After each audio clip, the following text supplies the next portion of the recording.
whole lot of this is time and labor intense.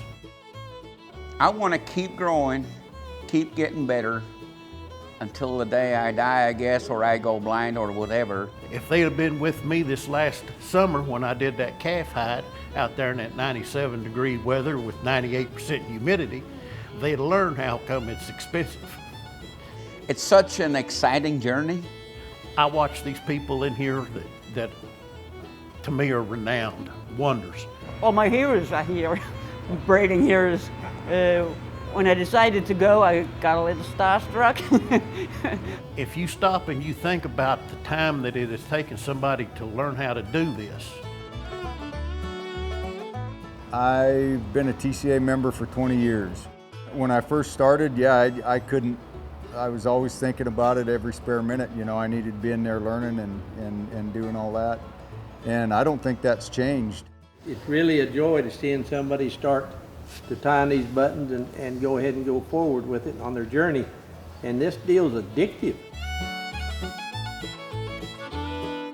I do other things, you know, we got a ranch there and I raise a bunch of horses and ride a lot of horses, but that shop's always pulling me in, you know, anytime I'm not having to be real busy with something else, I'm always trying to get into that shop, and I'm always thinking about what projects I'm working on and what I can do better.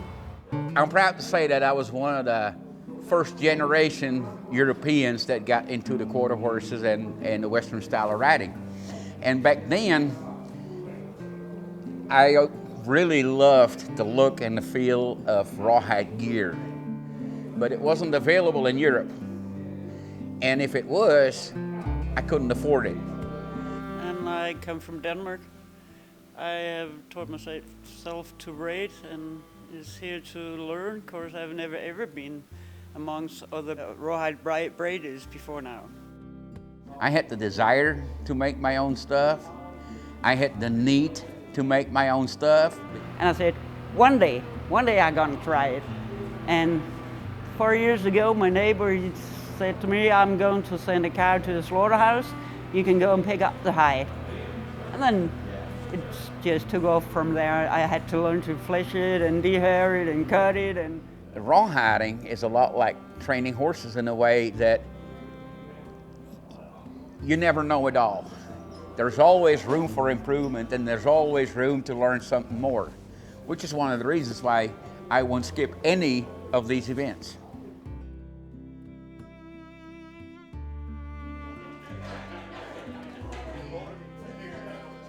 I don't have anybody to ask a question in Denmark. And I have been very excited to come here because everybody knows about rawhide.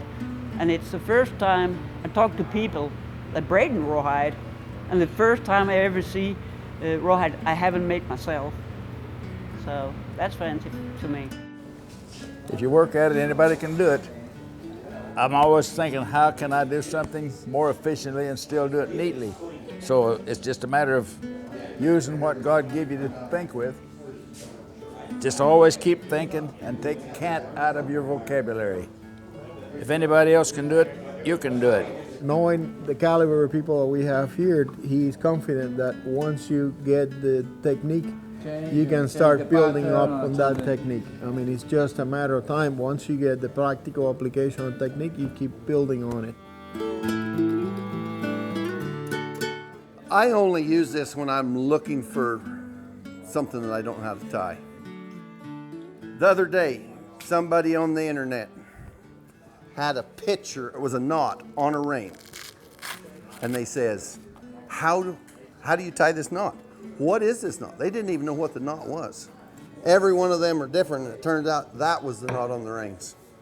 But it took me that many to find it. That's the kind of stuff I love to do. You're a detective. I'm a detective. And I'll also always pick up things everywhere I go. Somebody's always doing something different.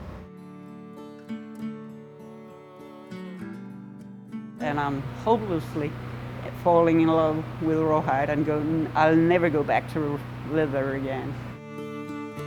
Anytime I show up anywhere or try to teach something, I'm always learning myself, and I enjoy that a lot. This is going to be a permanent on my calendar from now on. you.